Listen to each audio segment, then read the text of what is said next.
Starting seeds for hydro growing is similar in concept to traditional gardening, with a slight twist. Instead of using a seed starting soil, we recommend using the Root Farm Seed Starting Kit. This contains seed starter plugs that are made of a spongy peat moss material that holds its shape and form. These plugs can be transplanted into recirculating hydro gardens without worry that any loose particles will clog tubing or pumps. To plant, simply place seeds into the dibble hole of the plugs and fill the tray with 1/4 inch of water. If you have a plant that you want to take cuttings from, prepare your cuttings and then insert the stem into the dibble hole. Place the tray under cool white T5 fluorescent lights or an LED grow light designed for seed starting. Once the roots have reached the outside of the plugs and are growing into the water, your plants are ready to be transplanted. Gently remove the plug and carefully insert into a planting basket of the Root Farm Hydro Garden system.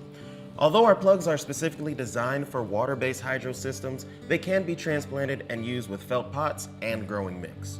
For more videos, tips, and tricks for growing hydro, visit us at rootfarm.ca.